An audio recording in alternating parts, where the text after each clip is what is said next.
Alhamdulillahilladzi nubassirana biayatil mubayyinatil hurufi minallahi biwasilatir rasulil karim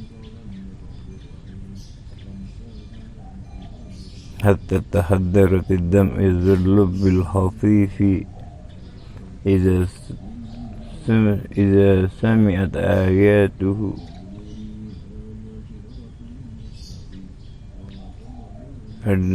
جاء من رب العظيم خبير بعبادهم لطيف اللهم صل وسلم وبارك وكرم على سيدنا محمد من اسمه مكتوب مرفوع موضوع على الله والقلم شمس الدهاء بدر الدجى نور الهدى مصباح الظلم أبي القاسم نبي الحرمين محبوب عند رب المشرقين والمغربين ابن الذبيحين جد الحسنين فيا أيها المشتاق لرؤية جماله صلوا عليه وسلموا تسليما اللهم صل وسلم وبارك وكرم على سيدنا محمد وعلى آله وصحبه وسلم الحمد لله رب العالمين. Ayo baca dulu.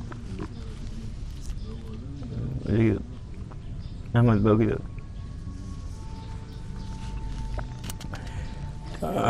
Tadi sudah dibacakan Qasidah Busra lana nilnal muna zalal ana wa falhana.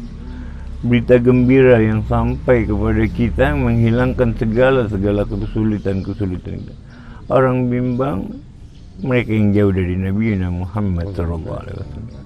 Orang yang kebingungan, mereka yang jauh dari ajaran Nabi Muhammad bin Abdullah SAW. Mereka yang tertipu akan kehidupan dunianya, mereka yang tidak tahu akan tujuan kehidupan. Karena manusia diciptakan memiliki tujuan dalam kehidupannya. Tujuan hidupnya untuk apa? Untuk apa tujuan penciptaan kita? Kan? Wa ma khalaqtul jinna wal insa illa liya'budun. Al-Habib Abdul Qadir bin Ahmad Al-Segaf fi Majmu' Kalami berkata bimakna ibadah, bimakna khidmah lillah, betul-betul berkhidmat kepada Allah, ya kan? Mengakui kalau kita hanyalah seorang hamba dan sang raja adalah Allah. Maka ketika ada seorang darwis dikisahkan dalam itu tersebut, seorang darwis ini orang yang sufi yang tidak tahu tujuannya. Kalau orang awam melihat dia seperti laksana orang gila, tapi padahal dia orang yang dekat dengan Allah Subhanahu wa taala. Itu disebut darwis. Tiba-tiba ingin bertemu dengan seorang raja. Akhirnya masuklah dia sampai ke hadapan raja, udah biarkan temukanlah sebentar. Dia duduk langsung di samping itu raja. Kemudian dia berkata, di antara aku dan kau tiada perbedaan. Oh, kata raja, jelas berbeda. Kau orang biasa sedangkan aku raja. Bukankah kau mengatakan la ilaha illallah dan aku mengatakan la ilaha illallah? Betul kata itu raja. Aku mengatakan la ilaha illallah dan kau raja, apa kau tidak mengatakan la ilaha illallah? Kata raja, tidak, aku juga mengatakan la ilaha illallah. Sekarang baru perbedaan, kata dia. La ilaha illallah yang aku ucapkan adalah benar, sedangkan la ilaha illallah yang kau ucapkan adalah kebohongan yang nyata. Karena kau masih memperdulikan pujian dari manusia lain, karena kau masih mengharapkan pengagungan dari manusia lain, yang sedangkan itu hanya milik Allah Subhanahu wa taala. Penghormatan dan segala macam hanyalah milik Allah Subhanahu wa taala. Langsung ditinggal sama darwis tadi, mikir aja. Bahkan Imam Ghazali di dalam kitab Ihya di ba'da muzakaratihi, ada lagi darwis lagi satu. Raja ini sakit, dipanggilkan dokter dari mana-mana, nggak pernah bisa sembuh. Raja yang sakit tadi dipanggilkan dokter dari mana-mana, diberikan obat macam-macam, nggak pernah bisa sembuh. Akhirnya darwis tadi datang. Aku ingin mengobati raja, tapi aku ingin dapat ujrah. Aku ingin dapat ujrah, kata dia. Aku ingin dapat bayar. Apa? Emang bisa kau obati? Bisa, aku bisa obati raja. Kata Darwis Sufi tadi. Akhirnya temukanlah raja. Apa yang kau inginkan? Aku inginkan kerajaanmu. Kata Darwis Sufi tadi. Raja yang masih bisa nahan sakitnya. Gila kau ini. Bayaran yang lain, jangan minta kerajaanku, kata dia. Padahal udah sakit ini raja, masih mikirin kerajaannya. Sampai pada saat sakitnya tiba, dia udah gak kuat. Yaudahlah, karena aku berikan kerajaanku, kata dia. Dipegang perutnya itu raja, hingga keluar semacam kotoran sebesar bayi kecil.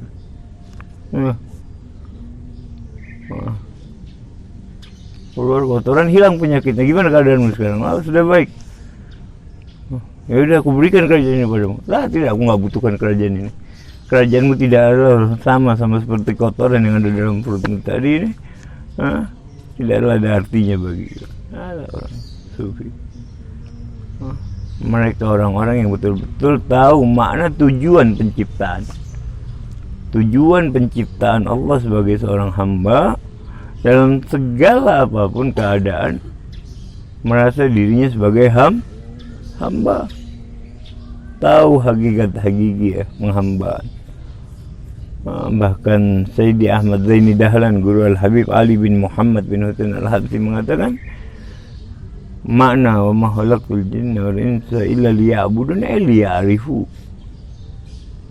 Makna menyembah Allah, tidak aku ciptakan jin dan manusia kecuali untuk menyembah Allah, untuk mengenal Allah, mengetahui hakikat ma'rifatullah. Bagaimana caranya? Itu tadi, mengetahui kita seorang hamba. Makanya Imam Sibli kalau udah tahu makna nuqtati tahtal ba, itu yang diminta seperti Imam Sibli. Mama jangan ini karena sir nuqtati tahtal ba alladhi fi awal bismillahirrahmanirrahim. Baru bisa usul, bisa ma'rifah billah. Kenapa? Karena di nuqtati tahtal ba ada dhul wal inkisar wal khudu' tadallul indallah. Di nuqtah yang di bawah huruf ba, di awal bismillahirrahmanirrahim, di situ terdapat kehinaan, merasa ketidakmampuan, merasa ketidakberdayaan, merasa kelemahan, dan di situ Allah inginkan seorang hamba sampai. Dan semua ahli thariqat mengatakan, Syekh Abdul Qadir Al-Jilani wa Sayyidi Ahmad Ar-Rifai, berkata juga siapa? Syekh Habib Bakar bin Salim, tidak akan pernah sampai kepada Allah, kata Syekh Abdul Qadir Jilani, aku sampai kepada Allah bukan karena banyak salat dan puasa.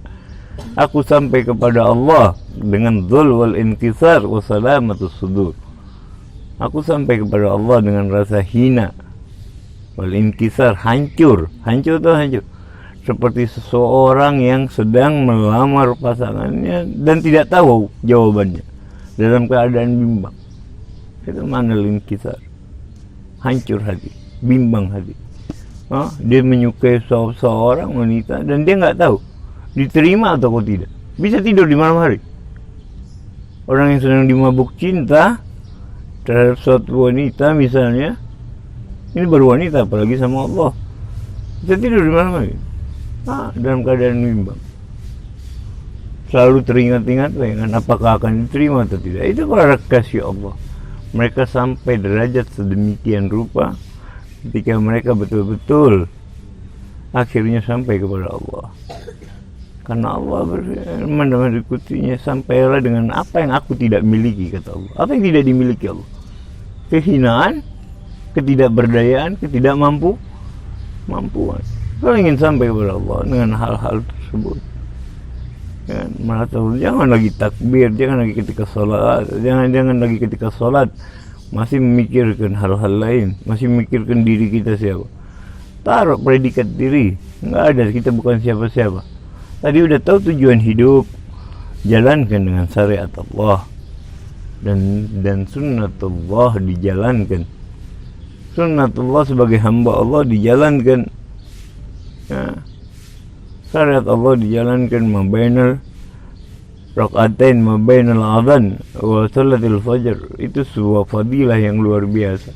Bahkan Al-Habib Abdullah bin Umar bin Ahmad bin Umar Asy-Syatiri, abad dari Habib Salim bin Abdullah bin Umar Asy-Syatiri, siapa yang membaca alam nasrah dan alam dara di salat sunnah qobliyatul fajar, maka tidak akan ada seorang pun yang mampu melukainya atau mengganggunya sama sekali. Bahkan di dalam riwayat yang lain beliau mengatakan, man yagra'ul fi awalihil alam dan tajidu alam abad. Siapa orang yang membaca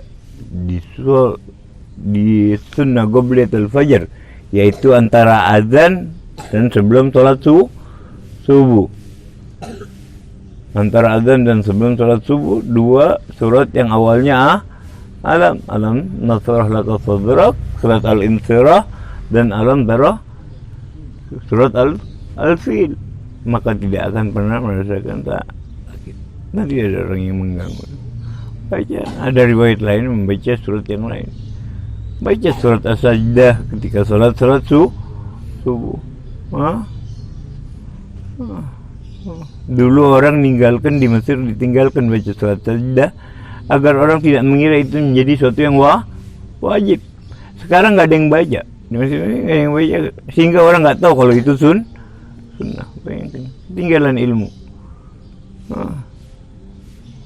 Tinggalan ilmu. Ikuti apa yang harus diikuti. Jangan mengikuti seorang yang salah. Akhirnya semakin terbelakang, semakin jauh. Kalau tidak capai di awal, maka tidak akan sampai di akhir. Kata saya Bakar bin Sa'd.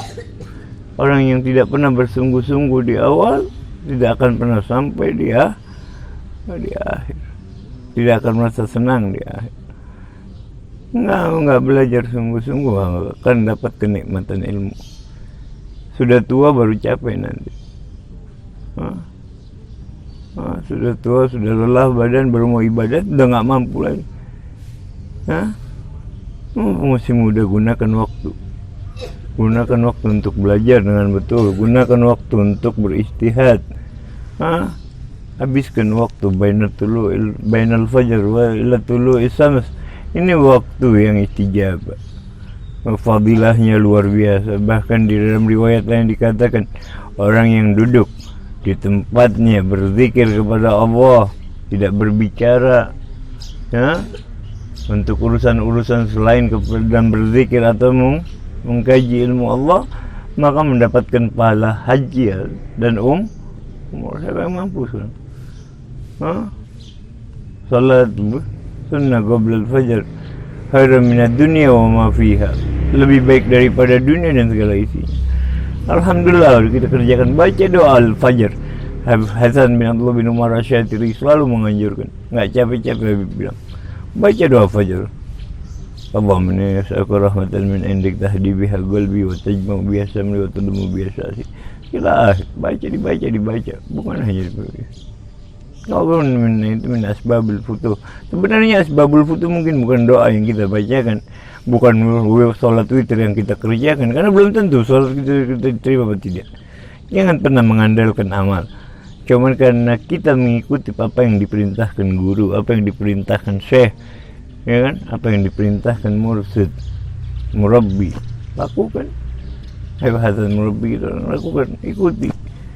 Apa yang diperintahkan ya diikuti, apa yang diperintahkan Husain bin Syekh bin Muhsin bin Syekh Bakar bin Salim, ikuti. Manfaat, nggak mungkin nggak manfaat, karena yang diperintahkan pasti sesuatu yang baik, yang diperintahkan, yang diajarkan pasti sesuatu yang bermanfaat bagi urusan dunia dan ukhra, bagi urusan akhirat dan dunia. Dan semoga kita semua yang hadir di tempat ini dibukakan oleh Allah futuhal arifin, ya kan, dibukakan oleh Allah dengan berkat para haula'ir rijal, dengan berkat mereka orang-orang saleh yang tadi kita bacakan Fatihahnya. Mereka hidup, la tadunnu amwatan bal ahya'um walakinna antum la tash'urun. Jangan mengira mereka-mereka yang berjuang di jalan Allah mereka meninggal. Al-jihad ada 3 bagian kata Habibana Salim dalam penjelasannya. Ada jihad fid dunia wal akhirah. Ada jihad fid dunia saja, ada jihad fil akhirah saja. Jihad fid dunia wal akhirah dihukumkan di dunia hukum orang yang mujahid fisabilillah, yaitu orang yang mati berjuang di jalan Allah tidak dimandikan, ya kan? Dan di akhirat dihukumkan orang yang berjihad di jalan Allah. Ada pula orang yang berjihad, dihukumkan jihad di akhirat tapi tidak di dunia. Tetap dimandikan, disolatkan, dikafankan seperti orang biasa, tapi di akhirat dianggap orang-orang mujahid. Siapa? Orang yang menuntut ilmu, orang yang mengajarkan ilmu. Yuzan yaumal qiyamah midadul ulama bidami suhada. Ditimbang nanti di yaumul qiyamah. Yuzan, ditimbang. Midadul ulama, tulisan pena seorang pelajar, seorang ustadz, seorang kiai, seorang mudarris, ditimbang nanti pena, tulisan penanya, tinta-tintanya, bidami suhada, dengan darahnya para syahid. Memiliki derajat yang sama, bahkan didahulukan. Banyak lagi orang-orang yang masuk kategori orang-orang yang meninggal di jalan Allah, dikategorikan syahid tapi di dunia tidak dihukumkan syahid. Seperti kalian pelajar, misalnya ada yang meninggal di jalan Allah, meninggal dalam keadaan belajar seperti sahabat-sahabat kita yang kemarin meninggal, itu orang mujahid fisabilillah, dihukumkan mati dalam keadaan syahid tapi di akhirat, tidak di dunia. Dan ada kebalikannya, orang yang syahid dihukumkan di dunia, tapi ternyata di akhirat bukan syahid. Hadis. Berapa banyak orang yang bacaan Qur'annya banyak, hafizul Qur'an, tapi ketika ditanya karena hanya untuk pamer sama manusia dimasukkan neraka sama Allah. Berapa banyak orang yang berjuang di jalan Allah ternyata hanya untuk mendapatkan ghanimah, harta rampasan perang, hanya untuk terkenal, dimasukkan neraka sama Allah. Enggak dihukumkan syahid fi sabilillah. Jadi tergantung niat, semua tergantung niat. Beruruskan niat. Ini hari Jumat, hari yang fadilah, hari yang luar biasa, afdalul ayyam, bahkan menurut Ibn Abbas afdalul ayyam bahkan min yaumul arafah. Yaumul Jum'ah wa lailatul Jum'ah afdalul ayyam. Dimuliakan kita dengan ini hari Yaumul Id. Dimuliakan pagi-pagi bukhur, baca suratul kahfi, baca salawat ala nabi, paling sedikit 300 tadi malam, 300 ini pagi, paling sedikit itu. Apalagi pelajar, salat duha, masuk masjid dari awal, baca amalan-amalan, mandi di pagi hari, pakai pakaian putih ketika melaksanakan salat Jumat, lakukan sunnah pakai wangi-wangian, lakukan,